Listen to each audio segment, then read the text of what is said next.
사랑하는 은혜가 진리 장로교회 교우 여러분, 어젯밤도 평안하셨습니까?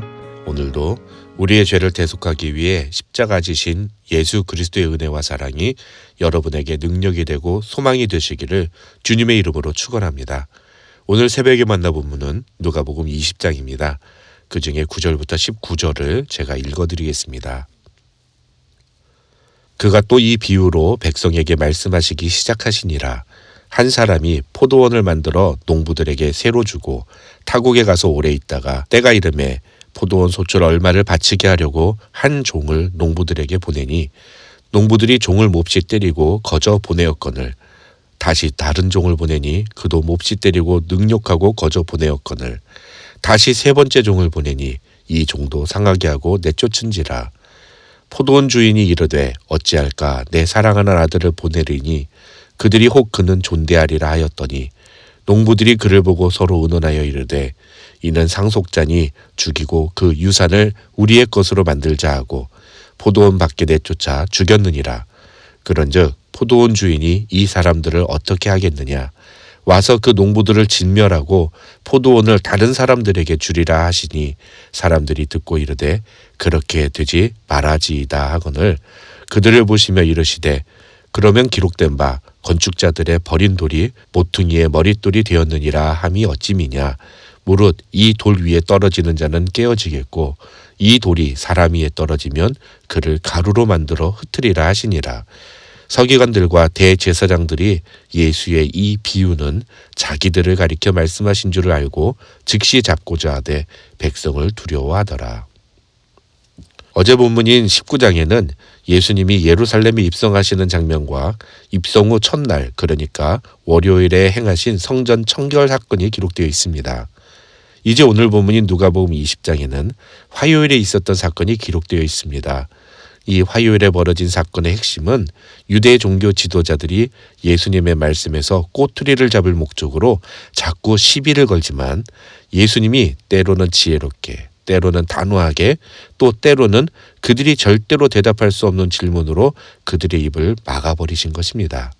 먼저 1절부터 8절에는 예수께서 성전에서 가르치시며 복음을 전할 때 대제사장과 서기관이 장로들과 함께 와서 예수님이 무슨 권위로 이런 일을 하는지 누가 그런 권위를 준 것인지에 대해 질문하는 장면이 기록되어 있습니다. 예수님은 그들의 질문에 대답하지 않으시고 오히려 그들에게 세례 요한의 권위에 대해서 반문하십니다. 예수님은 너희가 세례 요한의 권위를 알지 못한다면 자기의 권위를 설명해도 알지 못할 것이라며 자기의 권위의 근거를 말씀하지 않으십니다. 그런데 예수님은 왜 이들의 질문에 이렇게 반응하신 것일까요? 그것은 그들의 질문이 다분히 예수님을 배척하는 의도에서 비롯된 것이었으며 나아가 예수님이 하시는 말씀을 가지고 예수님을 문제 삼으려는 그들의 숨겨진 의도를 예수님이 이미 알고 계셨기 때문입니다. 예수님이 예루살렘 성으로 입성하실 때 수많은 사람들이 예수님께 환호하며 호산나 다윗의 자손이여 라고 외치는 소리를 들었을 때 유대 종교 지도자들은 아마도 매우 불안했을 것입니다. 군중들이 외치는 그 소리는 이제 이스라엘을 다스릴 새로운 지도자가 나타났음을 암시하는 것이었기 때문입니다. 어쩌면 유대 종교 지도자들은 그랬기 때문에 더더욱 예수님을 하루속히 제거해야 한다고 생각했는지도 모릅니다. 그렇지 않으면 이제까지 자신들이 누리고 있었던 모든 기득권을 하루아침에 빼앗길는지 모르는 일이었기 때문입니다.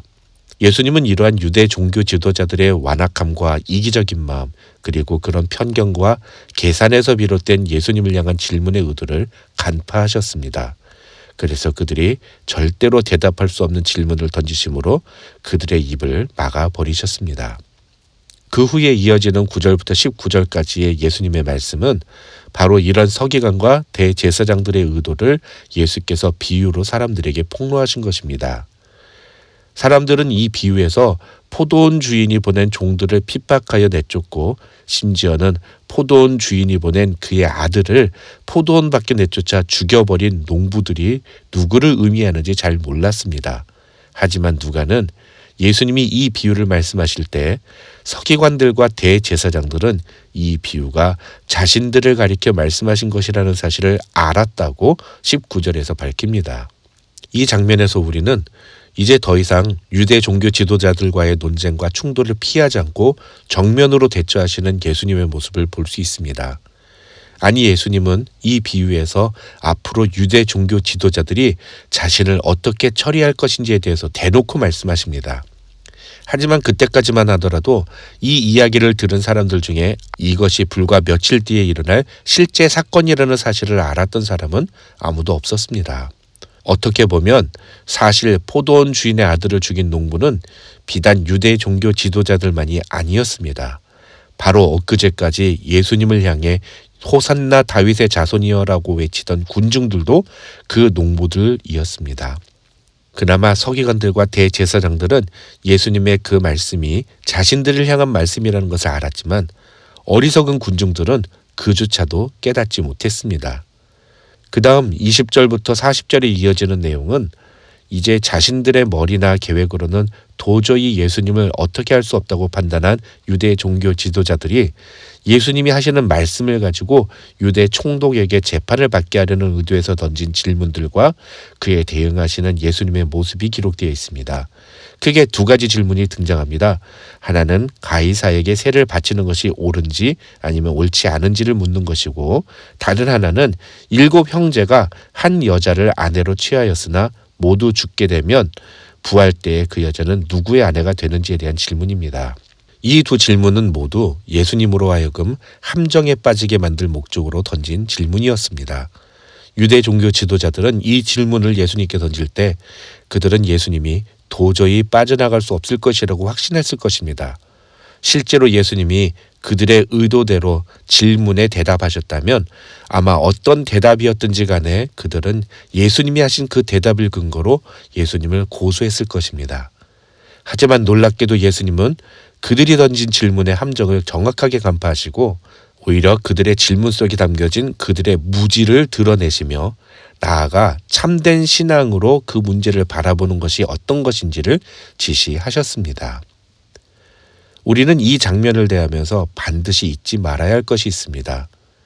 도저히 빠져나갈 수 없을 것만 같은, 어떤 방법으로도 해결할 수 없을 것만 같은 그런 문제를 만났을 때 예수님은 그것을 해결하실 수 있는 분이라는 사실입니다. 예수님은 그 막막하고 답이 없어 보이는, 그리고 완전히 함정에 빠진 것만 같은 그 질문에 대해서도 해답을 우리에게 가르쳐 주실 수 있는 분입니다. 20절부터 40절에서 예수님이 보여주신 모습은 인간이 아무리 머리를 짜내어 함정에 빠뜨리려고 해도 예수님은 그런 인간의 계략을 모두 무효로 만드실 수 있는 분이라는 것입니다. 그래서 오늘 본문에 나오는 예수님처럼 우리가 우리 인생에서 도저히 답을 내릴 수 없는, 어느 쪽도 선택할 수 없는 그런 문제를 만났을 때 우리는 예수님께 이 문제를 가지고 가서 예수님께서 주시는 해답이 무엇인지를 구해야 합니다. 그 다음 이어지는 41절부터 44절의 내용은 이제까지와는 정반대로 오히려 예수님이 유대 종교 지도자들에게 질문을 던지시는 내용입니다. 예수님은 사람들이 어찌하여 그리스도를 다윗의 자손이라 하느냐고 물으시면서 시편에서는 오히려 다윗이 그리스도를 주라 칭했으니 그리스도는 다윗의 자손이 될 수 없다고 말씀하십니다. 이것은 당시 사람들이 갖고 있던 그리스도, 즉 메시아에 대한 이해와 진짜 메시아로 이 땅에 오신 예수님 사이에 차이가 있음을 드러내신 것입니다. 여기서 중요한 것은 호산나 다윗의 자손이여라는 말의 의미입니다. 호산나라는 단어는 우리를 구원하소서라는 의미입니다. 그래서 호산나 다윗의 자손이여라는 말은 다윗의 자손이여 우리를 구원하소서라는 의미가 됩니다.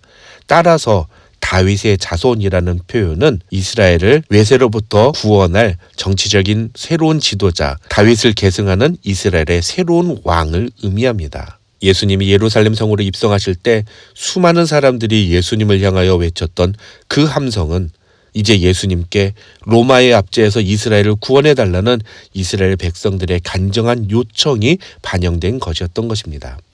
하지만 예수님은 그런 사람들의 기대와는 달리 나귀를 타고 입성하심으로써 자신은 사람들이 기대하는 그런 메시아가 아님을 상징적으로 보여주셨습니다.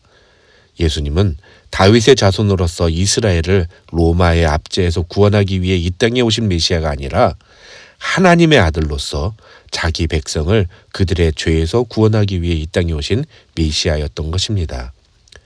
예수님이 그리스도가 어찌 다윗의 자손이 되겠느냐고 말씀하신 것은 자신이 다윗의 자손이라는 사실을 부정하신 것이 아니라 자신은 인간적이고 정치적인 이스라엘 백성들이 그렇게도 기다렸던 새로운 이스라엘의 왕이 아니라는 사실을 말씀하신 것입니다.